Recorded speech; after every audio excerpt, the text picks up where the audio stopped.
দর্শক, RRM inside পলিটিক্সে আপনাদেরকে স্বাগত জানাচ্ছি। আমি আজিজুর রহমান কিরণ।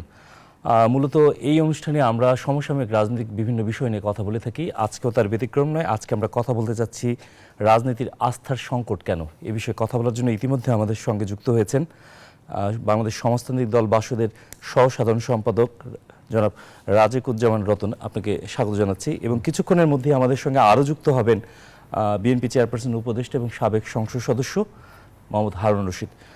জনাব রাজেকুজ্জামান রতন, শুরুতেই যদি আপনার কাছে সাদামাটাভাবেই জানতে চাই, আমরা একটা সংকট দেখতে পাচ্ছি, রাজনৈতিক দলগুলোর মধ্যে একটা অনৈক্য দেখতে পাচ্ছি বর্তমান প্রেক্ষাপটে।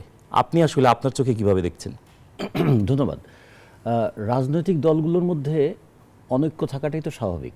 মানে প্রত্যেকটা রাজনৈতিক দলের একটা দৃষ্টিভঙ্গি আছে, মতাদর্শগত ভিন্নতা আছে। কখনো কখনো তাদের মধ্যে ঐক্য তৈরি হয়। যখন লক্ষ্যটা এক হয় তখন ঐক্যটা একরকম হয়। যেমন ধরুন, যখন আমরা সামরিক শাসনের বিরুদ্ধে লড়াই করি তখন আমাদের একটা কমন গোল থাকে যে সামরিক শাসনের অবসানে একটা গণতান্ত্রিক ব্যবস্থা চাই, ফলে তখন একটা ঐক্যবদ্ধতা তৈরি হয়। আবার যখন একটা ফ্যাসিবাদী ব্যবস্থা তৈরি হয়, বাক ব্যক্তি স্বাধীনতা থাকে না, মানুষের গণতান্ত্রিক অধিকারগুলো একের পর এক বিপন্ন হতে থাকে, দেশের সম্পদ লুণ্ঠনের পাশাপাশি জনগণের উপর নিপীড়নটাও বাড়তে থাকে। আমরা অনেক সময় বলি না যে শাসন করছে, আসলে শোষণের প্রয়োজনে শাসন করে, ফলে শোষণটাকে বহাল রাখবার জন্য শাসনটাকে তীব্র করে। তখন তার বিপরীতে মানুষের একটা ঐক্যবদ্ধ প্রতিরোধ গড়ে তুলতে চায় এবং সেই ক্ষেত্রে রাজনৈতিক দলগুলো কখনো কখনো একটা কমন ইউনিটিতে তাদের তৈরি হয়, মানে একটা কমননেস তাদের মধ্যে একটা ইউনিটি তৈরি করে। কমন এর আগেও রাজনৈতিক ঐক্য খুব একটা অটুট ঐক্য হয়েছে, সেই কারণে অটুট ঐক্য কথাটা শুনতে ভালো, কিন্তু ঐক্য সবসময় লক্ষ্য ভিত্তিক। হ্যাঁ, কোন কারণে আমি ঐক্যবদ্ধ হয়েছি, সে কারণটা যদি অবসান হয়ে যায় তখন আবার প্রত্যেকে তার নিজের এজেন্ডা নিয়ে চলতে থাকে। যেমন 5ই আগস্টের মধ্যে আগে আমাদের একটা কমন টার্গেট ছিল যে এইভাবে চলতে পারে না। 14 সালের নির্বাচন, 18 সালের নির্বাচন, 24 সালের নির্বাচন, সেজন্যই তো জুলাইয়ের পরে আমরা মোটামুটি একটা জুলাই আগস্টের আন্দোলনের পরে একটা এক মতে পৌঁছাতে পেরেছি। আগস্টের পরে না, আগে আমাদের শুরু হয়েছিল যে এই ধরনের নির্বাচন আমরা চাই না। 2 নম্বর হচ্ছে দেশ থেকে অবাধে টাকা পাচার হয়ে যাচ্ছিল, আমরা বলছি এটা আমরা হতে দিতে চাই না। আমরা বিরোধী দল মতকে দমন এবং নিপীড়ন করার নানা ধরনের আইনি এবং বেআইনি দুটো ব্যবস্থা, সরকারও বেআইনি কাজ করে, যে গুম খুন এগুলো করে, যে বেআইনি কাজ করে, আর আইনিভাবে তার বিরুদ্ধে মামলা দিয়ে, মিথ্যা মামলা দিয়ে অথবা হয়রানিমূলক মামলা দিয়ে নিপীড়ন করে। এগুলোর বিরুদ্ধে মানুষের একটা ঐক্য প্রতীক হিসেবে রাজনৈতিক দলগুলো একটা জায়গায় এসেছিল। এখন 5ই আগস্টের পরে ফ্যাসিবাদ নাই, ব্যক্তি নাই, পদ্ধতিটা কি আছে? যদি পদ্ধতিটা থাকে তাহলে তার বিরুদ্ধে আবার কথা বলতে হবে। কেউ কেউ বলছে যে আজকে আওয়ামী লীগ নাই, আমরা যা করছি এটাই ঠিক। আবার কেউ কেউ বলতে পারে আওয়ামী লীগ যে কাজ করেছিল সেই কাজ আপনারা করলে তো সেটা ঠিক হবে না। আওয়ামী লীগ নেই, কিন্তু তার পদ্ধতিটা যদি থেকে যায়। যেমন গতকাল একটা আলোচনা হয়েছে যে আমাদের সাইবার সিকিউরিটি অ্যাক্ট যেটা নিয়ে এত কথা ছিল এবং সেটার প্রেক্ষাপটে কিন্তু বলা হচ্ছে যে আবার গণমাধ্যমের স্বাধীনতা এগুলো আবার নষ্ট হতে পারে। এখন গণমাধ্যমের আইন নামে আবার যা নিয়ে আসার চেষ্টা করা হচ্ছে, সেটা যদি আগের মতোই হয় তাহলে মানুষের আকাঙ্ক্ষা কি একটা ধাক্কা খাবে না? তো ধাক্কা খেলে তখন কি বলবে না যেটা ঠিক নয়?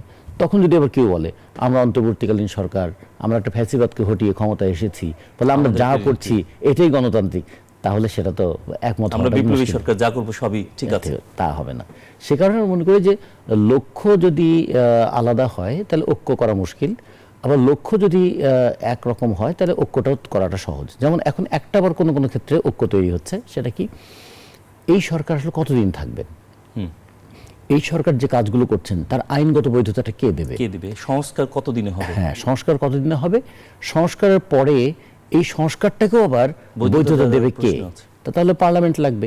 সেই পার্লামেন্টের জন্য একটা সুষ্ঠু অবাধ গ্রহণযোগ্য নির্বাচন কি দরকার হবে না? সুষ্ঠু অবাধ গ্রহণযোগ্য নির্বাচনের জন্য কি প্রয়োজন?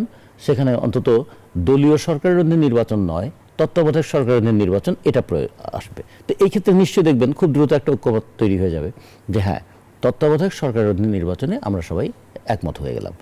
তারপরে আর একটা প্রশ্ন আবার আসবে, আমরা যেমন বামপন্থীরা বাসদ আমরা বলবো নির্বাচনে টাকার খেলা চলবে না, কিন্তু তখন আবার ধনিক শ্রেণীর দল যারা, তারা বললো যে আমরা যদি টাকা দিয়ে ভোট কিনতে পারি তাহলে আমি এই সুযোগ কাজে লাগাবো না, টাকা দিয়ে প্রচার করবো, টাকা দিয়ে প্রচারণা করবো। তখন আবার দেখবেন যে আমরা এতদিন যারা আমরা গণতন্ত্রের জন্য লড়াই করেছিলাম, আমাদের বামপন্থী দলগুলোর সঙ্গে আবার এই ক্ষমতায় যেতে চায় যারা টাকার জোরে, তাদের একটা বিরোধ লেগে যাবে। আবার ধরুন একসঙ্গে আমরা লড়াই করেছিলাম, অনেক বিষয় নিয়ে কথা বলেছিলাম, দেখা যাবে হঠাৎ করে কেউ কেউ বলবেন যে সাম্প্রদায়িকতা উস্কে দিতে চাইবেন। আমরা বলবো যে গণতন্ত্র এবং সাম্প্রদায়িকতা পাশাপাশি থাকতে পারে না। সাম্প্রদায়িকতা থাকলে এই গণতান্ত্রিক চেতনাটা নষ্ট হয়ে যায়। তো তখন আবার এক্ষেত্রে আবার একটা দ্বিমত তৈরি হয়ে যেতে পারে। ফলে এই ঐক্যমত এবং দ্বিমত এই দুটো মিলেই তো রাজনীতি। আস্থার সংকটের যে প্রশ্নটা বললাম, আস্থার সংকটটা হয় তখনই যখন মানুষ মনে করে যে আমি আমার কথাটা বলতে পারছি কি, আমি আমার কথাটা বলার পরে মানুষ এটা গ্রহণ নাও করতে পারে, আর মানুষ গ্রহণ করতেও পারে। আমি এটা মানুষের উপর ছেড়ে দিই, মানুষের বিচার বিবেচনার উপর ছেড়ে দিই। রাজনৈতিক দলের দুটো কাজ থাকে, তারা তাদের বক্তব্যটা জনগণের কাছে নিয়ে যায়, বলে যে আপনারা যাচাই করুন। আবার রাজনৈতিক দল আর একটা কাজ করে, জনগণের চেতনার মানটাকেও একটু উন্নত করার চেষ্টা করে। যেমন এই রাজনৈতিক দলগুলো তো ভাষাভিত্তিক জাতীয়তাবাদের আন্দোলন করেছিল, এই রাজনৈতিক দলগুলোর নেতৃত্বে তো ৬ দফার আন্দোলন হয়েছিল, এই রাজনৈতিক দলগুলোর নেতৃত্বে তো স্বাধীনতার আন্দোলন হয়েছিল, এই রাজনৈতিক দলগুলোর মধ্য দিয়ে তো সামরিক শাসন বিরোধী লড়াই হয়েছিল। ফলে রাজনৈতিক দল একদিকে জনগণকে ঐক্যবদ্ধ করে, জনগণের কাছে যায় নিজেদেরকে যাচাই করাবার জন্য, আবার রাজনৈতিক দল আবার জনগণের মধ্যে একটা রাজনৈতিক চেতনাও জাগিয়ে তোলে। ফলে কখনো শিক্ষকের ভূমিকা নামে, কখনো আবার সে ছাত্রের ভূমিকা। আমরা দেখতে পাচ্ছি যে বড় রাজনৈতিক দলগুলোর যে বক্তব্য, সেখানে হচ্ছে তারা নির্বাচন ব্যবস্থাটা তাড়াতাড়ি চাচ্ছে, নির্বাচন হয়ে যাক, এরপরে হয়তো আপনি যে প্রসঙ্গ বলছিলেন যে সংস্কার করে সংস্কারের বৈধতা দেওয়ার একটা প্রশ্ন আসে, যে এই বৈধতাটা কারা দিবে। এটা নিশ্চয়ই বিপ্লবী সরকার বৈধতা দিলে সেটা কতটুকু গ্রহণযোগ্য হবে, এটা নিয়ে অনেক প্রশ্ন আছে, মতানৈক্য আছে। সব মিলিয়ে আপনার কাছে কি মনে হয়, নির্বাচন চাওয়া রাজনৈতিক দলগুলোর কাছ থেকে দলগুলো নির্বাচন যে চাচ্ছে, এটা কতটা যৌক্তিক? সংস্কার আগে না নির্বাচন আগে? এটা কিন্তু মাঝে মাঝে মনে হয় একটা প্যারাডক্সিক্যাল সিচুয়েশন তৈরি হয়ে যায়। কীরকম, একসময় যেমন আগের সরকার বলতো না, উন্নয়ন না গণতন্ত্র, কোনটা আপনারা চান? আমরা চাই গণতান্ত্রিক প্রক্রিয়ায় উন্নয়ন। ঠিক তেমনি কেউ যদি বলে নির্বাচন চান, তার সংস্কার চান, আমরা বলি একটা সুষ্ঠু নির্বাচনের জন্যই সংস্কার চাই। এখন সংস্কার শেষ হবে তারপরে নির্বাচন হবে, এরকম নয়। অথবা আগে নির্বাচন হয়ে যাক পরে সংস্কার করবো, সেটাও নয়। আমরা তো একটা সরকার, অন্তর্বর্তী সরকারের আমরা অধীনে আছি। নির্বাচনী ব্যবস্থা যেভাবে পর্যুদস্ত করে ফেলা হয়েছিল, সেই ক্ষেত্রে কোন কোন জায়গায় হাত দিলে একটা সুষ্ঠু অবাধ নির্বাচনের পরিবেশ তৈরি হয়, তার মধ্যে যেটা বললাম যে দলীয় সরকার নয়, তত্ত্বাবধায়ক সরকার। ২, নির্বাচন কমিশনকে নিরপেক্ষ ভূমিকা থাকা। ৩, নির্বাচনকালীন সরকার, তিনি একজন নিরপেক্ষ ভূমিকা পালন করবেন। আর ৪ নম্বর যে বিষয়টা বলি, নির্বাচনে টাকার খেলা, পেশি শক্তি, ধর্মের রাজনৈতিক ব্যবহারটাকে বন্ধ করা। এগুলো আমি মনে করি একটা আপাত সুষ্ঠু গ্রহণযোগ্য নির্বাচনের পরিবেশ তৈরি হয়। এটার জন্য তো খুব দীর্ঘ সময় লাগার কথা নয়। আমাদের সঙ্গে যুক্ত হয়েছেন মোহাম্মদ হারুনুর রশিদ, বিএনপি চেয়ারপারসন উপদেষ্টা এবং সাবেক সংসদ সদস্য। আপনাকে স্বাগত জানাচ্ছি। আমরা আলাপ করছিলাম, আজকে আমাদের বিষয় হচ্ছে রাজনীতিতে আস্থার সংকট কেন। এই বিষয়ে আসলে আমরা দেখতে পাচ্ছি যে বিএনপি অবস্থান একরকম, সেটা হচ্ছে তারা নির্বাচনী প্রক্রিয়ায় সংস্কার চাচ্ছে, অর্থাৎ নির্বাচনের পথও চাচ্ছে এবং সংস্কারও চাচ্ছে, দুটো চলমান প্রক্রিয়া চাচ্ছে। এটা নিয়ে বিভিন্ন রাজনৈতিক দলেরগুলোর মধ্যে বিভিন্ন মতভেদ বা মতপার্থক্য আছে, যেটা থাকাটা স্বাভাবিক। তারপরও আপনারা আসলে নির্বাচনটা আগে চাচ্ছেন, সংস্কারের প্রশ্নটা ধারাবাহিকভাবে আসুক। বিশেষ করে বৈষম্য বিরোধীরা চাচ্ছে যে আগে সংস্কার হোক, আন্দোলন যারা সংশ্লিষ্ট আছে। আসলে আপনারা এই নির্বাচন চাওয়ার পেছনে আপনাদের বড় যুক্তিটা কি? ধন্যবাদ আজকে নিউজ 24 আমাকে আমন্ত্রণ জানানোর জন্য, এবং এখানে আমাদের সহ-আলোচক রাতুন ভাই। নিউজ 24-এর দেশ বিদেশের সকল দর্শকদেরকে শুভেচ্ছা, নতুন নববর্ষের শুভেচ্ছা। হ্যাঁ, চমৎকার একটা আলোচনার বিষয়বস্তু আপনারা আজকে নির্ধারণ করেছেন। বাংলাদেশের বয়স 53 বছর পার হয়ে আমরা 54 বছরে পদার্পণ করলাম। দুর্ভাগ্যজনক হলো যে বাংলাদেশের রাজনৈতিক ইনস্টিটিউশনগুলো গত 54 বছর আমরা একটা সঠিক নির্বাচনী জায়গায় আমরা নিয়ে যেতে পারিনি। বারবার হোঁচট খেয়েছি এবং বারবার এই রাজনৈতিক অঙ্গনে বহু পরীক্ষা নিরীক্ষা হয়েছে, কিন্তু আলটিমেটলি সর্বশেষ যে গন্তব্যই কিন্তু রাজনীতিবিদদের কাছেই গিয়েছে। রাজনীতিটা ঠিক করতে হবে। সংস্কারটা কে করবে? সংস্কার করবে রাজনৈতিক দলসমূহ। আমি ইদানিং একটা জিনিস লক্ষ্য করছি যে ছাত্র সমাজের একটা অংশ যারা বিভিন্ন দাবি দেওয়া নিয়ে সামনে আসছে, এদের ছাত্র সমাজের মধ্যে অবস্থান কতটুকু? এখানে বৃহত্তম ছাত্র সংগঠনগুলোর এই ক্ষেত্রে তাদের বক্তব্য কি? তার কারণ জুলাই এবং আগস্টের এই 36 দিনের যে ঘটনা, কিন্তু এই প্রেক্ষাপট রচনা করতে তো আপনার দীর্ঘ পথ 16 বছর সময় লেগেছে, পার করতে হয়েছে। এখানে আমাদের ছাত্রদলের অনেক নেতাকর্মী ছাত্রদল, যুবদল, স্বেচ্ছাসেবক দল, বিভিন্ন রাজনৈতিক ছাত্রদলই বলি, ছাত্রদলকে বাংলাদেশে একরকম মানে শিক্ষাঙ্গনে প্রবেশের কোনো সুযোগ ছিল না, প্রবেশের কোনো সুযোগ ছিল না। একটি দল ছাড়া কারোই ছিল না। এবং এই দীর্ঘ পথ পরিক্রমার মধ্য দিয়ে ইভেন গত জুলাই আগস্ট মাসেও ছাত্রদলের বহু সৈনিক জীবন দিয়েছে, বহু নেতাকর্মী গুমের শিকার হয়েছে, বিচার বহির্ভূত হত্যাকাণ্ডের শিকার হয়েছে। কিন্তু ইদানিং লক্ষ্য করছি যে বিএনপি এবং ছাত্রদলকে লক্ষ্য করে বিভিন্ন ধরনের মন্তব্য আসছে। নতুন রাজনৈতিক বন্দোবস্ত ব্যবস্থাপনা রাতারাতি তৈরি হবে না। কিভাবে তৈরি হবে? কে তৈরি করবে? এই অন্তর্বর্তীকালীন সরকার প্রধান উপদেষ্টা সহ অন্যান্য উপদেষ্টা মন্ডলী কে নিয়োগ দিয়েছে? ঠিক আছে না, বিষয়গুলো অনেক বিতর্কের জন্ম দিচ্ছে। আমি খুব পরিষ্কারভাবে বলতে চাচ্ছি যে এই খেলা বন্ধ হওয়া উচিত। জাতি অনেক রক্ত দিয়েছে এবং অনেক সময় কেউ বলছে যে ৭২-এর সংবিধানকে ছুঁড়ে ফেলে দেওয়া হবে। দেশের বাংলাদেশকে নিয়ে চিন্তা করতে গেলে আপনার চিন্তা করতে হবে যে বাংলাদেশ যদি 1947-এর মধ্য দিয়ে যদি আমরা সেই সময় ভারত থেকে বিভক্তি করতে না পারতাম, তাহলে কিন্তু ৭১-এর আমরা স্বাধীন রাষ্ট্র হিসেবে তৈরি হয় বা ভারতের অংশ থাকতাম। সুতরাং বাংলাদেশকে নিয়ে ইতিহাস রচনা করতে গেলে 47 আসবে, ৭১ আসবে। আর ৭১-এর পরে বিভিন্ন সময় যে স্বৈরতান্ত্রিক শাসন ব্যবস্থার মধ্য দিয়ে বাংলাদেশের মানুষ বিভিন্নভাবে আপনার নির্যাতিত হয়েছে, নিপীড়িত, সেটাও আসবে। তো আজকে আপনার সংস্কারের কথা যেভাবেই বলেন না কেন, আজকে নির্বাচনকে একটা দ্রুততম সময়ের মধ্যে যদি না করতে পারেন, সংকট আরও বাড়বে। বিভিন্ন শ্রেণীর পেশার মানুষের দাবি দেওয়া নিয়ে তারা রাস্তায় নামছে। এই অনুধাবনটা এই দাবি দেওয়া, তারপর বিএনপির এই অনুধাবনটা বেশি এই কারণেই যে নিশ্চয়ই আপনারা জানেন যে বিএনপির প্রতিষ্ঠার একটা প্রেক্ষাপট আছে এবং বিএনপি প্রতিষ্ঠা লগ্ন থেকেই কিন্তু বাংলাদেশের জনমতের প্রতি শ্রদ্ধাশীল, যে কারণে জিয়াউর রহমান আপনার বাংলাদেশের সংবিধানে গণভোটের প্রভিশন রাখছিলেন। তো বিষয়টা হচ্ছে যে আপনার বাংলাদেশে বহুদলীয় গণতান্ত্রিক ব্যবস্থা, আপনার দাবি থাকতে পারে, আপনি দাবি করবেন। আজকে সংবিধান সংস্কার করতে গেলে কি আপনি সব দল একমত হবে? না, ৬টা সংস্কার কমিটি একমত হবে না। যেগুলো সংস্কার প্রস্তাব তৈরি করা হচ্ছে সেই প্রস্তাবের ব্যাপারে কি আপনার সকল স্টেক হোল্ডাররা একমত হবে? হবে না। থিওরিটিক্যাল এবং প্র্যাকটিক্যাল একটা বিষয় আছে। রাজনৈতিক প্রক্রিয়ার মধ্য দিয়ে আপনার দেশকে সুষ্ঠুভাবে এগিয়ে নেওয়ার জন্য কিছু সংস্কার প্রক্রিয়া নির্ধারণ করা দরকার, যে আমরা এই মুহূর্তে প্রায়োরিটি কি, প্রায়োরিটি সেট করতে হবে। যে আমি নির্বাচন এই মুহূর্তে করতে হবে, আপনাকে একটা অবাধ, সুষ্ঠু, জাতীয় এবং আন্তর্জাতিকভাবে গ্রহণযোগ্য আপনাকে নির্বাচন করতে হবে। সেই নির্বাচনের জন্য আপনার কি কি সংস্কার করা প্রয়োজন। আজকে এই সরকারের মেয়াদ প্রায় 5 মাস অতিক্রম হতে যাচ্ছে।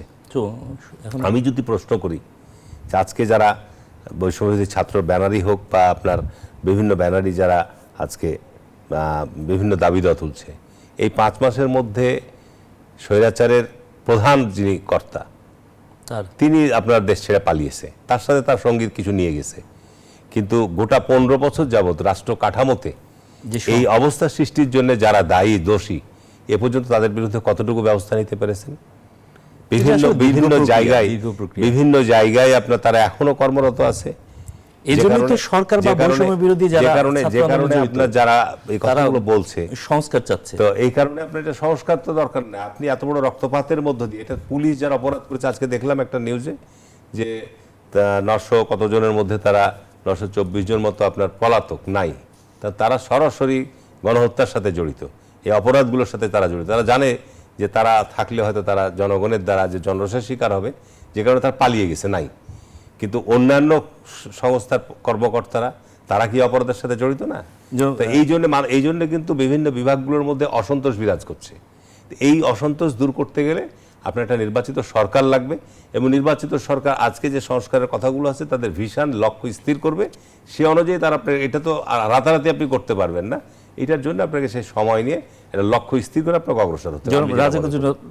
যেমন রতন, আপনার কাছে যদি জানতে চাই, এই সংস্কার প্রশ্নে আমরা রাজনৈতিক দলগুলোর মধ্যেই কিন্তু তেমন একটা যে অবস্থান সেটা দেখতে পাইনি, যে কারণে ছাত্রদের এই চাওয়া যে আমরা সংস্কার করে নির্বাচনের পথে হাঁটবো, সেটা কি খুব অযৌক্তিক?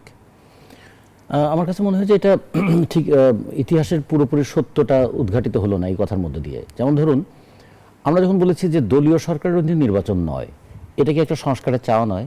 আচ্ছা, এবং এই চাওয়ার পিছনে কি ছিল? 14 সালের নির্বাচন দেখেছি, 18 সালের নির্বাচন দেখেছি, 24 সালের নির্বাচন দেখেছি, এবং এখান থেকে মানুষের ধারণা হয়েছে যদি আওয়ামী লীগ সরকার ক্ষমতায় থাকে তাহলে 2041 কেন, এটা অন্তহীন পর্যন্ত আওয়ামী লীগকে ক্ষমতা থেকে সরানোর কোনো উপায় নেই। পুলিশ, প্রশাসন এবং তার ব্যবসায়ী সব মিলে তারা যে একটা নেক্সাস তৈরি করে ফেলেছিলেন, সেখান থেকে প্রশ্ন এসেছিল দলীয় সরকারের অধীনে নির্বাচন নয়। এবং দলীয় সরকারের অধীনে নির্বাচন নয় এটা যদি বাস্তবায়ন করতে হয় তাহলে সংবিধানের যে তারা পঞ্চদশ সংশোধনীতে তারা যে না ত্রয়োদশ সংশোধনীতে যে তত্ত্বাবধায়ক সরকারের বিধানটা বাতিল করে দিয়েছিল, তাহলে সংবিধান সংশোধন করতে হবে। তার মানে আকাঙ্ক্ষার মধ্যেই তো সংশোধনের প্রস্তাবটা ছিল, সংস্কারের প্রস্তাবটা ছিল। তারপর আবার কি ছিল যে পুলিশ কেন দলীয় বাহিনীতে রূপান্তরিত হবে, প্রশাসন কেন বলে না যে 18 সালের নির্বাচন ভোট দিয়েছে প্রশাসন, সুষ্ঠু হলো নির্বাচন, এরকম কথা বলেছিল না। তাহলে প্রশাসন কেন নির্বাচনে এই ধরনের ভূমিকা পালন করবে?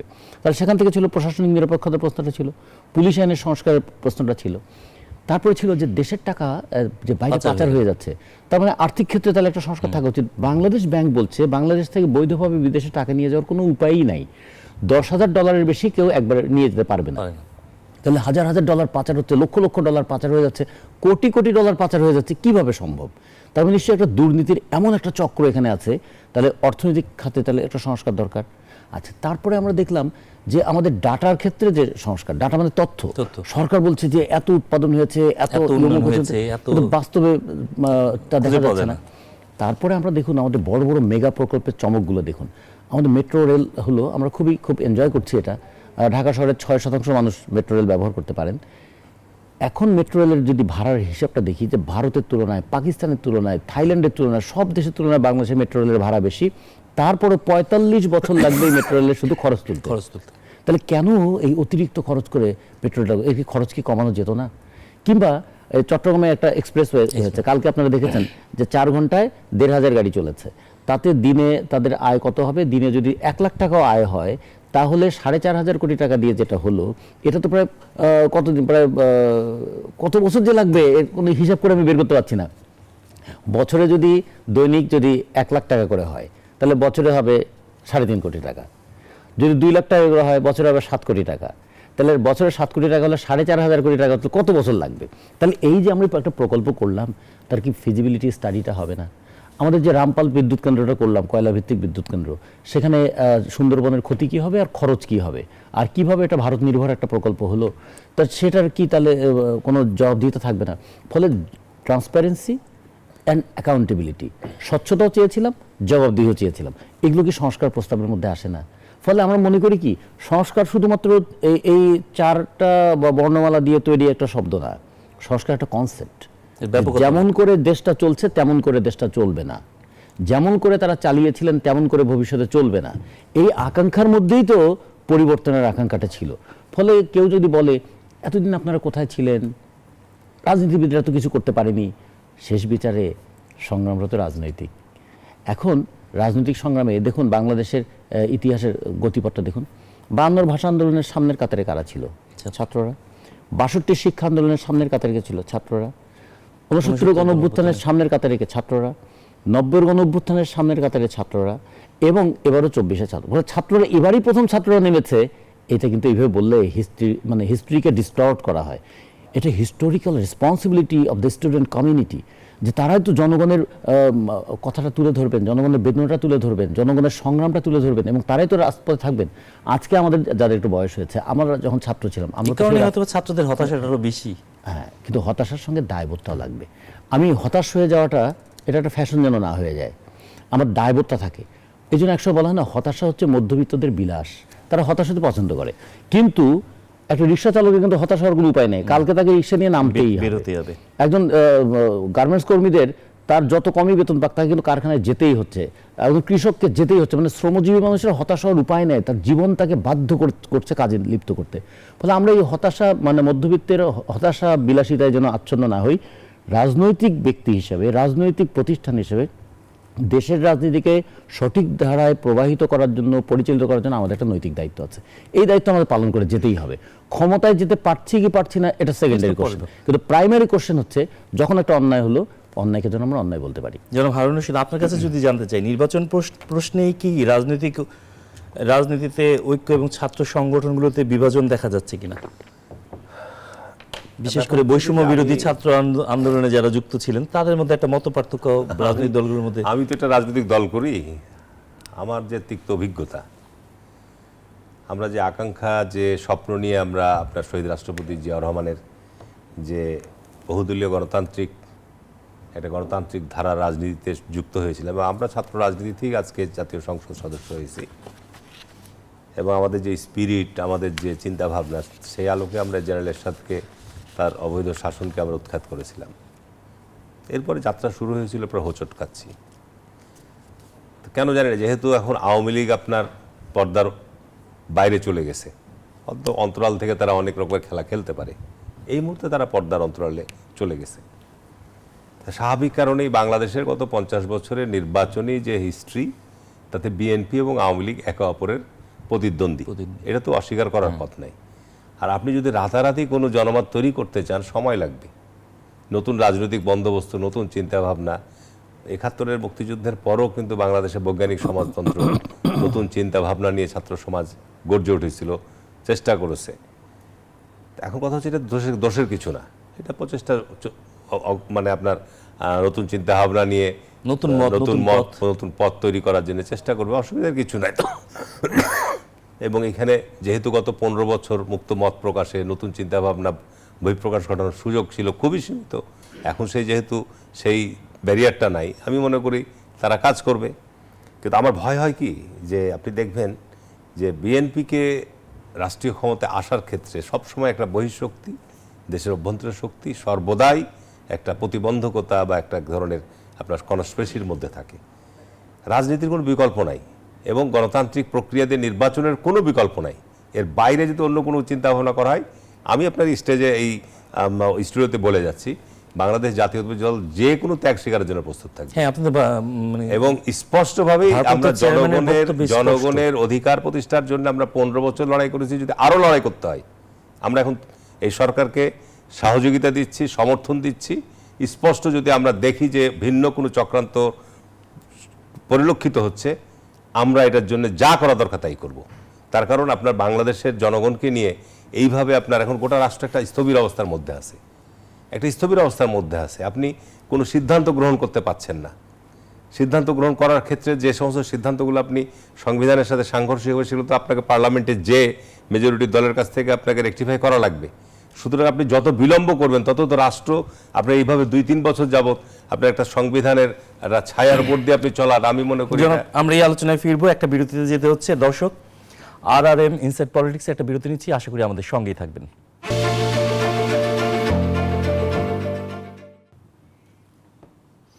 দর্শক, RRM ইনসাইড পলিটিক্সে আপনাদেরকে আবারও স্বাগত জানাচ্ছি। বিরতির আগে কথা বলছিলাম রাজনীতিতে আস্থার সংকট কেন, এ বিষয়ে আবারও মোহাম্মদ হারুন রশিদ, বিএনপি চেয়ারপারসন উপদেষ্টা, আপনার কাছে জানতে চাই, বিশেষ করে আপনারা নির্বাচনের পক্ষে বা অনেকগুলো রাজনৈতিক দলগুলি নির্বাচনের পক্ষে একটা জোর আওয়াজ তুলেছেন, পাশাপাশি এও দেখতে পাচ্ছি যে আপনাদের একসময়ের মিত্র জামায়াত ইসলাম, তারা কিন্তু নির্বাচন প্রশ্নে সেই অর্থে সরব না, তারা সংস্কারটাকেই খুব বেশি গুরুত্ব দিচ্ছে, যে আগে সংস্কার পরে নির্বাচন। একটা জিনিস আপনাকে আমি খুব স্পষ্টভাবে বলতে চাচ্ছি যে বাংলাদেশে গত 50 বছরে আমাদের রাজনীতিতে যে বিভাজনটা ছিল, আমাদের রাজনীতিতে জাতীয় ঐক্য বা জাতীয় ইস্যু বা আন্তর্জাতিক ইস্যুর ক্ষেত্রে আমরা এক টেবিলে রাজনৈতিক দলগুলো আলোচনায় বসতে পারিনি, এটা আমাদের দুর্ভাগ্য। তারপরও বলবো, এই জুলাই আগস্টের বিপ্লবের মধ্য দিয়ে কিন্তু একটা জাতীয় ঐক্যের একটা কনসেনসাস তৈরি হয়েছে। সবাই সবার সাথে কথা বলছি, আমরা সবাই সবার সাথে কথা বলছি, আলোচনা হচ্ছে, বসছি, খারাপ ভালো মন্দ আমরা একে অপরের বিরুদ্ধে কথা বলছি। আমি মনে করি এটা ভালো একদিক দিয়ে।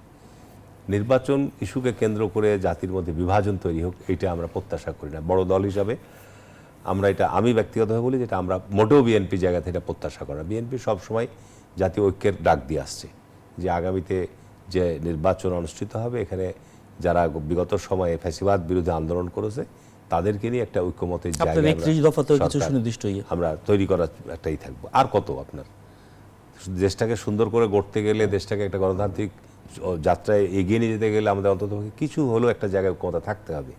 সুতরাং 1 নম্বর হচ্ছে যে নির্বাচনকে কেন্দ্র করে কোনোভাবেই বিভাজন তৈরি হোক, এইটা আমরা প্রত্যাশা করি না।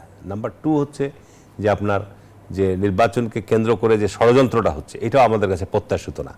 বিভিন্ন জন বিভিন্ন বক্তব্য দিচ্ছে। তত্ত্বাবধায়ক সরকারকে এটা স্পষ্ট করতে হবে যে অন্তর্বর্তী সরকারকে এটা স্পষ্ট করতে হবে যে এখানে আপনার ছাত্ররা দাবি তুলছে যে আগে বিচার এবং সংস্কার, এটা নিয়েও কারো কিন্তু আপত্তি নাই। বিচার করবো না এই কথা কেউ কি বলছে? কোনো রাজনৈতিক দল বলছে? বিচার একটা দীর্ঘ প্রক্রিয়ার ব্যাপার, সময়ের ব্যাপার, এবং স্বচ্ছ বিচার প্রক্রিয়ার মধ্য দিয়ে এই অপরাধীদের শাস্তির ব্যবস্থা নিশ্চিত করতে হবে। তাদের সময় যতই লাগুক না কেন, দ্রুত বিচারে অনেক সময় ত্রুটি বিচ্যুতি হতে পারে, কিন্তু আপনার যদি একটু নির্ধারিত সময় নিয়ে যদি বিচার করা হয়, সেখানে ত্রুটি বিচ্যুতি থাকবে না এবং প্রকৃত আসামির শাস্তির আওতায় আনা সহজ হবে। বিচার তো কোনো টাইম ফ্রেমের মধ্যে বিচার করা সম্ভব না, পড়ে না। দ্বিতীয়ত হচ্ছে আপনার যে সংস্কারের বিষয়গুলো, তো অন্তর্বর্তীকালে সরকারকে স্পষ্ট করতে হবে যে দ্রুততম সময়ের মধ্যে নির্বাচন অনুষ্ঠান করতে গেলে তাদের প্রায়োরিটিটা ঠিক করতে হবে। আমরা আজকে দেখলাম যে 6টা সংস্কার কমিটির সময়সীমা বাড়িয়েছে। তো আমার কথা হচ্ছে এখানে প্রায়োরিটিটা ঠিক করতে হবে যে তারপরে আপনার তারা একটা প্রস্তাব রেডি করে রাজনৈতিক দলগুলোর সামনে উপস্থাপন করবে।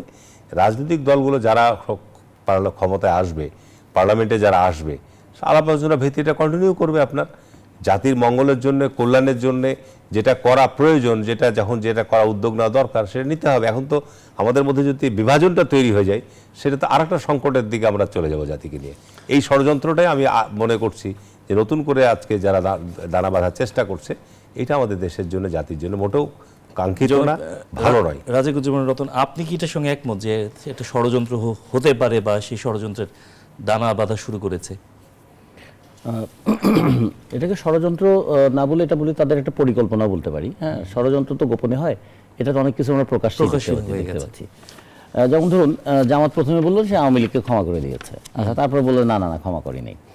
এখন আবার আমরা ছাত্রলীগের ভিতর থেকে শিবির বেরিয়ে আসতে দেখছি।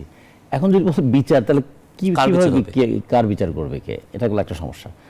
আমাদের পরিষ্কার করতে হবে যে একটা রাজনৈতিক দল সে ক্ষমতায় থেকে কিভাবে রাজনীতিকে ধ্বংস করে, সে কিভাবে বিচার ব্যবস্থাকে ধ্বংস করে, সে কিভাবে প্রশাসনকে কলুষিত করে, সে কিভাবে পুলিশকে তার লাঠিয়াল বাহিনীতে রূপান্তরিত করে, সে কিভাবে নির্বাচনী সংস্কৃতিটাকে ধ্বংস করে দেয়, এগুলোকে আমাদের বিচারের আওতায় নিয়ে আসা উচিত। ব্যক্তির বিচার খুব সহজ, কিন্তু আমি যদি একটা পদ্ধতির বিচার না করি, তাহলে ভবিষ্যতে উদাহরণ সৃষ্টি করতে, হ্যাঁ, আমরা এই জন্য বলি যে ব্যক্তির বোতলটা হয়ে যায়, ন্যাচারালি হয়, আন্দোলনের মধ্য দিয়ে হয়, কিন্তু যে পদ্ধতিতে দেশটা চলে সেই পদ্ধতিটা যদি বহাল থাকে, তাহলে ব্যক্তি পরিবর্তন হলেও কিন্তু বিষয়টা একই রকম থেকে যাবে। এই কারণে আমরা আমাদের দিক থেকে সবসময় বলতে চাই যে একটা ব্যবস্থার বদল হওয়া দরকার। এক নাম্বার 2 হলো যে আমাদের সংস্কারের তো যদি অর্থনীতিতে সংস্কারটা কীরকম হবে, রাজনীতিতে সংস্কারটা কী হবে, আর সবচেয়ে বড় কথা মনন জগতে সংস্কার কীভাবে হবে। আমরা তো হাসিনাকে আমরা হিসেবে জানতাম ফ্যাসিস্ট, যে তিনিই সব, তার চেয়ে বড় দেশপ্রেমিক কেউ নাই। এখন দেখলাম একটা রাজনৈতিক দল জামাত ইসলাম, সেও বলছে তারাই নাকি একমাত্র দেশপ্রেমিক। তাহলে কি দাঁড়ালো? মনন জগতে এরকম দাঁড়ালো যে আমি আমাকে ডিক্লেয়ার করছি, হ্যাঁ করছি। কিংবা ধরুন যে আমরা বলবো যে মুজিববাদী সংবিধানকে কবরস্থ করে দেওয়া হবে। আচ্ছা, মুজিববাদী সংবিধান নামে সংবিধান ছিল আমাদের এখানে? ছিল না তো। তাহলে এখন মুজিববাদকে বাদ হিসেবে ছাত্রলীগের কেউ কখনো হয়তো বলেছে, কিন্তু মুজিববাদ একটা দর্শন হিসেবে আসা, এটা তো আমাদের এখানে কেউ কখনো এস্টাবলিশ হয়নি। কিন্তু গত 15 বছর আওয়ামী লীগ যে দুর্দণ্ড প্রতাপে মানে রাষ্ট্র পরিচালনা করেছে, তারাও তো নিজেদেরকে কখনো বলেনি যে তারা মুজিববাদী। ফলে যা নাই তাকে উচ্ছেদ করবেন কেমন করে, সেটা একটা দিক। দ্বিতীয়ত ওই যে ছুঁড়ে ফেলে দেয়া, কবরস্থ করা, এগুলো যেমন আছে, তার পাশাপাশি গোপনে আর একটা জিনিস আছে, পকেটস্থ করা। অনেক কিছু দেখি যে নানাভাবে অনেকের পকেটে চলে যাচ্ছে। যেমন জুলাই ঘোষণাপত্র নিয়ে একটা সন্দেহ তৈরি হয়েছে, এবং সেখান থেকে আমরা যতটুকু জানতে পেরেছি 2 মাসের মধ্যে একটা রাজনৈতিক দলও গঠন করা হবে। এটা নিয়ে আপনার মন্তব্য কি? রাজনৈতিক দল তো গঠন করার কোনো বাধা আমাদের সংবিধানেও নাই, সমাজেও নাই। এখানে যে রেজিস্ট্রেশন পেতে হবে এমন কোনো গ্যারান্টি নেই। রেজিস্ট্রেশন ছাড়াও অনেক রাজনৈতিক দল রাজনীতি করতে পারে, রাজনৈতিক সংগ্রাম করতে পারে। এমনকি রাজনৈতিক রেজিস্ট্রেশন ছাড়াও তো বৈষম্য বিরোধী ছাত্র আন্দোলন একটা বড় আন্দোলন গড়ে তুলেছে। ফলে রেজিস্ট্রেশনটা সেকেন্ডারি, প্রাইমারি হচ্ছে জনগণের তিনি নিতে পারছেন কিনা, সম্মতিটা নিতে পারছেন কিনা। কিন্তু যদি এরকম হয় যে ক্ষমতায় থেকে ক্ষমতাটাকে ব্যবহার করে, প্রশাসন ব্যবহার করে এবং পয়সাকে ব্যবহার করে, রাষ্ট্রীয় অর্থ এবং পৃষ্ঠপোষকতায় যদি দল গঠন হয়, তো সেই দল নিয়ে কিন্তু খুব বড় আশা করার কিছু নাই। বরং এটাও হবে, এর আগের উদাহরণগুলো তাই, তাই ফলে এই ক্ষেত্রে বলতে হবে যে যদি কেউ রাজনৈতিক দল গঠন করতে চান অবশ্যই রাজনৈতিক দল করবেন, রাজনৈতিক দল যদি নির্বাচন করে ক্ষমতায় যেতে পারেন অবশ্যই তারা ক্ষমতায় যাবেন, কিংবা কেউ যদি বিপ্লবের মাধ্যমে ক্ষমতায় যেতে চান অবশ্যই তারা বলবেন যে লক্ষ কোটি জনগণ তাদের পাশে ছিলেন, তারা বিপ্লবের মধ্যে দিয়ে ক্ষমতায় গিয়েছেন, কিন্তু জনতাকে সাথে লাগবে তো। সেটা না হয়ে যদি জনতাকে পাশে না পেয়ে ক্ষমতাকে পাশে রাখার চেষ্টা করেন, সে আর্থিক ক্ষমতা, প্রশাসনিক ক্ষমতা, পুলিশি ক্ষমতা, এবং এখন তো দেখি হেলিকপ্টারের ক্ষমতাও আছে। এখন 1-1.5 ঘন্টার রাস্তাও দেখি হেলিকপ্টারে না গেলে হচ্ছে না। এটা কি সময়ের অভাবে নাকি এটাও একটা তার সামর্থ্য দেখানো হয়ে যাচ্ছে? এগুলোকেও কিন্তু একটু বিবেচনা নিতে হবে যে মানুষকে মোহগ্রস্ত করাটা এটা কিন্তু একটা অন্যায়। এই মোহ অনেক ধরনের হতে পারে, সেটা আঞ্চলিকতার মোহ হতে পারে, ধর্মের মোহ হতে পারে, প্রশাসনের সুবিধা দেওয়ার মোহ হতে পারে, কিংবা আমার দল করলে ভবিষ্যতে ক্ষমতায় যাবে ক্ষমতার মোহ দেখানো যেতে পারে। এগুলো কিন্তু মানুষের যুক্তিবাদী মনটাকে নষ্ট করে দেয়। আমরা মনে করি রাজনীতি একটা যুক্তির কাজ, হোক না হোক, তর্ক হোক, বিতর্ক হোক, ভোট না পেলে আমি নাই জনগণের কাছে যাবো। আবার আলোচনায় ফিরছি। দর্শক, কথা বলছিলাম রাজনীতিতে আস্থার সংকট কেন। RRM ইনসাইড পলিটিক্স, একটা বিরতি নিচ্ছি।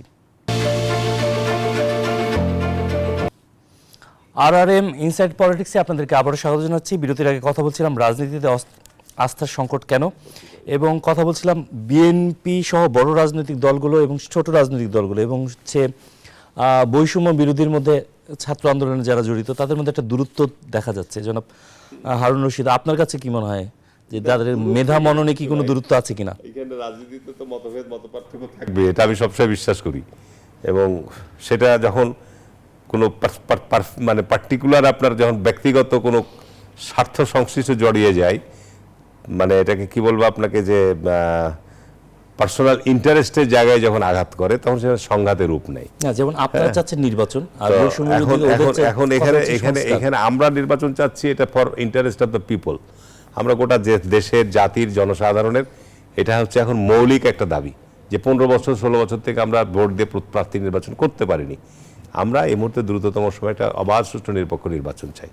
এটাকে যারা বিলম্বিত করতে চায়, বিভিন্ন ছিলা বিভিন্ন, এই যে কিছুক্ষণ আগে যেটা বললো যে এর আগের সরকার যারা ফ্যাসিবাদী সরকার ছিল, উন্নয়ন না গণতন্ত্র একটা কমন স্লোগান দিয়ে মূলা ঝুলিয়ে রেখেছিল, তো এইরকম যেন কোনো ধরনের আমরা আবার নতুন করে জনগণের সামনে নতুন বয়ান নিয়ে কেউ হাজির হোক, এটা আমরা প্রত্যাশা করি না।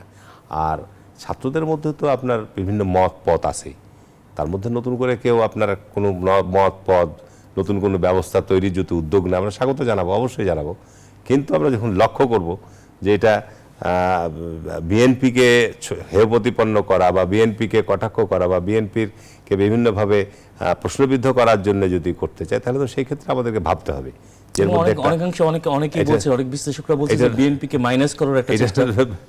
বিএনপিকে মাইনাস করার বহু চেষ্টা হয়েছে, কিন্তু বিএনপিকে জনগণ থেকে তো মাইনাস করতে কেউ পারেনি। বিএনপিকে জনগণ থেকে বিচ্ছিন্ন করার বহু প্রচেষ্টা চালানো হয়েছে গত 40 বছরে, কিন্তু সফল হয়নি, এখনও সফল হবে না, ব্যর্থ হবে। যে কারণে আমরা মনে করি যে আপনার দেশের এবং জাতীয় স্বার্থে এই সমস্ত খেলা বন্ধ হওয়া উচিত। এবং যারা এটা করছে তাদের মধ্যে জনগণের অবস্থানটা কতটুকু, জনগণের কাছে তাদের গ্রহণযোগ্যতাটা কতটুকু, জনগণ এই বিষয়গুলোকে কিভাবে নিচ্ছে, ঠিক আছে না? আমরা বিএনপি নেতাকর্মীদেরকে চাঁদাবাজির বিরুদ্ধে আমরা যুদ্ধ ঘোষণা করছি, একরকম প্রায় কয়েক হাজার বিএনপি নেতাকর্মীকে অভিযোগ পাওয়ার পরে আমরা তাদেরকে বহিষ্কার করেছি, শাস্তিমূলক ব্যবস্থা নিয়েছি, দলের পদবি স্থগিত করে দিয়েছি। তো সেই ক্ষেত্রে তো আমাদের একটা মেসেজ তো যাচ্ছেই। আমরা এত বড় একটা 15-16 বছর আমরা ক্ষমতার বাইরে থাকার পর যে অন্যায় হয়েছে, আমাদের জায়গায় জমি দখল করেছে, আমাদের মানুষজনেরা মিথ্যা মামলা দিয়েছে, এরপরও আমরা যে ধৈর্য এবং সহনশীলতার পরিচয় দিয়েছি, এটা নজিরবিহীন, আমি বলবো বিচ্ছিন্ন কিছু এটা নজিরবিহীন ঘটনা। কারণ আমরা চিন্তা করছি যে আমাদের দেশের মানুষ কি চাই। মানুষ চায় শান্তি, নিরাপত্তা, এক, মানুষ চায় তাদের কর্মের সংস্থার নিশ্চয়তা, মানুষ চায় পেটে তাদের দুটো খাবার, এই জিনিসগুলো মানুষ চায়। তো এই জিনিসগুলোর জন্য তো আমাকে আইন হাতে তোলার দরকার নাই। আমি যেন আমি তো পুলিশকে বলছি না যে আমার লোকরা ওখানে গিয়ে তোমার চাঁদাবাজি করছো, তুমি তাকে ধরিও না। পুলিশের তো এক্ষেত্রে বাধা নাই কিছু, পুলিশ তো দেখছে, পুলিশ এক্ষেত্রে কাজ করলেই তো হলো, তাহলে আরও জিনিসটা আপনার আরও ভালো হবে। তো এইসব কারণে আপনার আমি মনে করি যে আমাদের রাজনৈতিক দলগুলোর জায়গা থেকে এ ব্যাপারে মানে বিভাজনের পথটাকে আরো ধারালো না করে বিভাজনের পথটাকে আমাদের বা আপনার যেন না হয়, বিভাজিত আমরা যেন না হই, যে জাতীয় জনাব ইন্টারেস্ট রাজীব এটার ব্যাপারে দেখতে যেমন হবে। রতন আপনার কাছে সবশেষে একটা প্রশ্ন জানতে চাই, সেটা হচ্ছে নির্বাচনকে কেন সংস্কারের নামে প্রতিপক্ষ বানানো হচ্ছে? এটা একটা পরিকল্পিতই আর কি আমি বলবো। প্রতিটা নির্বাচনে কিন্তু একটা সংস্কার চায়। যেমন যারা নির্বাচনের প্রার্থী হন তারা বলেন না যে আমরা ক্ষমতায় গেলে এই করব এই করব এই করব, মানে প্রতিশ্রুতি দেন। 5 বছর আগের নির্বাচনে যে প্রতিশ্রুতি দিয়েছেন 5 বছর পরে কি সেই প্রতিশ্রুতি দেন? তিনি আবার প্রতিশ্রুতিটা আরো উন্নত করেন। তার মানে প্রতি মুহূর্তে কিন্তু একটা সংস্কারের মধ্যে আমরা আছি। সমাজ যেমন পরিবর্তনের মধ্যে আছে, অর্থনীতি যেমন একটা পরিবর্তনের মধ্যে আছে, মানুষের মনন জগতেও একটা পরিবর্তনের মধ্যে আছে। এটাকে আমরা কখনো কখনো কাঠামোর মধ্যে ফেলতে চাই। কাঠামোর মধ্যে ফেলতে গিয়ে বলতে চাই যে নির্বাচনের ক্ষেত্রে তাহলে কাঠামোগত সংস্কারটা কি হবে, বিচার বিভাগের ক্ষেত্রে বিচারক নিয়োগের ক্ষেত্রে মাপকাঠিটা কি হবে, কিংবা পুলিশের ক্ষেত্রে আইনটা কি হবে, সে 1861 সালের আইন দিয়ে পুলিশ চলবে নাকি পুলিশ তার গণতান্ত্রিক কোনো বিধিমালা থাকবে, কিংবা সবচেয়ে গুরুত্বপূর্ণ যে জিনিস আমাদের সংবিধানে 20 নম্বর অনুচ্ছেদে আছে যে অনুপার্জিত আয় ভোগ করা যাবে না। তাহলে আমাদের সচিব, আমাদের আইজি, আমাদের বিভিন্ন রাজনৈতিক দলের নেতারা যে এত বিপুল সম্পদের মালিক হন, তাহলে এটাকে কোন আইনের মধ্যে আমি আনবো? এটার জন্য একটা আইন কাঠামো লাগবে। এগুলো তো আমরা প্রতিনিয়ত যেন যাচাই বাছাইয়ের মধ্যে থাকি। ফলে এর সঙ্গে তো নির্বাচনের কোনো বিরোধ থাকার কথা না, বরঞ্চ এগুলোকে আমি নিয়েই নির্বাচনটাকে অর্থবহ করতে চাই, নির্বাচনের মধ্য দিয়ে জনমত গঠন করতে চাই, জনমত পেতে চাই, এবং নির্বাচনের মধ্য দিয়ে যাচাই করতে চাই যে আমি যে মতের ভিত্তিতে এবার নির্বাচনে নির্বাচিত হলাম, আমি যদি সেই কাজ না করি জনমত আগামী বছর আমাকে প্রত্যাখ্যান করবে। ফলে একটা প্রতিনিয়ত জবাবদিহির মধ্যে আমরা থাকবো। এর সঙ্গে তো সংস্কারকে কেন প্রতিপক্ষ বানানো হচ্ছে? আজকেও প্রধান উপদেষ্টা বলেছেন যে 2025 সালে বা 2026 সালে মাঝামাঝি নির্বাচন নির্ভর করছে জনগণ কতটা সংস্কার চায় তার উপর। আচ্ছা, জনগণের চাওয়াটা কিভাবে আমরা বুঝবো? জনগণ দেখুন, আমরা একটু মাঠে ময়দানে আছি, আমাদের দল যাই, আপনারা হয়তো বলবেন যে দল ছোট, লোক কম, কিন্তু মানুষ যে দ্রব্যমূল্য নিয়ে অতিষ্ঠ হয়ে আছে, তো জনগণের এটাকে চাওয়া নয়? জনগণ কি আইন শৃঙ্খলা পরিস্থিতির উন্নতিটা দেখতে চায় না? জনগণ কি দেখতে চায় না যে এই যে প্রতি বছর 10 লক্ষ ছেলে মেয়ে আমার দেশের বাইরে চলে যাচ্ছে, দেশে কোনো কর্মসংস্থানের ব্যবস্থা নাই বলে তো তারা এত খরচ করে এত জীবনের ঝুঁকি নিয়ে বাইরে চলে যাচ্ছে? ওই মানুষরা যে টাকা পাঠায়, এই বছর দেখুন বাংলাদেশের ইতিহাসে সবচেয়ে বেশি পরিমাণে রেমিটেন্স এসেছে, $26 বিলিয়ন, যেটা 2022 সালে $22 বিলিয়ন ছিল। এই যে বিপুল পরিমাণ রেমিটেন্স জনগণ তারা পাঠায়, আর আমি IMF এর কাছ থেকে $4.5 বিলিয়ন 3 বছরে নিয়েছি, তার জন্য আমি বছরে 4 বার বিদ্যুতের দাম বাড়াচ্ছি, এবার ভ্যাটের আওতা সম্প্রসারিত করে 15%। তাহলে জনগণের চাওতেই তেলের দামটা কমাও, ভ্যাট বাড়ায়ও না, ছেলে মেয়েদের চাকরি দাও। জনগণ কিন্তু কেউ বলছে না সংস্কার করো সংস্কার করো, জনগণ বলছে আমার এগুলো দাও। তারা আসলে কোথা থেকে উৎস, মানে তাদের তথ্যের উৎসটা কি, এটা আমাদের একটু দেখতে হবে। আমাদের কিন্তু তথ্যের উৎস, জনগণ বলছে যে কই ভাই 5 মাস তো হয়ে গেল, সিন্ডিকেট ধরতে পারছি না কেন? 77টা পণ্যের উপরে ভ্যাট বাড়ানোর যৌক্তিকতা কি? সিন্ডিকেটকে ধরতে পারছি না কেন? আচ্ছা, ডিম সিন্ডিকেটকেও ধরতে পারলাম না। তেলের দাম সরকার বাড়িয়ে দিল 8 টাকা করে প্রতি লিটার, বাজারে 28 টাকা বেশি দামে বিক্রি হচ্ছে। প্রতি মাসে আমার 1.5 লাখ টন তেল লাগে, তাহলে আমাদের প্রায় 523 কোটি টাকা প্রতি মাসে যে পকেট থেকে বেরিয়ে যাচ্ছে। জনগণ এটা দেখতে চাইবে না? এবার বলছে যে বাজারে চালের দাম, গতকালের খবর, যে চালের দাম প্রতি কেজিতে 12 টাকা করে বেশি দামে বিক্রি হচ্ছে। প্রতিদিন আমাদের এখানে 50,000 টন চাল বাজারে কেনা বেচা হয়, তাহলে প্রতিদিন যে 60 কোটি টাকা জনগণের পকেট থেকে চলে যাচ্ছে, মাসে 1800 কোটি টাকা চলে যাচ্ছে, এটা কি জনগণের কনসার্ন না? যে ছেলে মেয়ে চাকরি করছে, শ্রমিকরা 2 মাস 3 মাস বেতন পায় না, বেতন না পেয়ে রাস্তায় নামতে হয়, কেন একজন মালিক বেতন দেবে না? আবার উল্টা দিকে ইপিবি বলছে, এটুকু বলি, ইপিবি বলছে আমাদের এক্সপোর্ট বেড়েছে 18%, এক্সপোর্ট বাড়ছে কিন্তু শ্রমিকের মজুরি দেওয়া হচ্ছে না। এগুলো কি রাজিকুজ্জামান রতন, আপনাদের দুজনকেই ধন্যবাদ। দর্শক, RRM ইনসাইড পলিটিক্স আজকে এখানেই বিদায় নিচ্ছি, আশা করি দেখা হবে আবারও।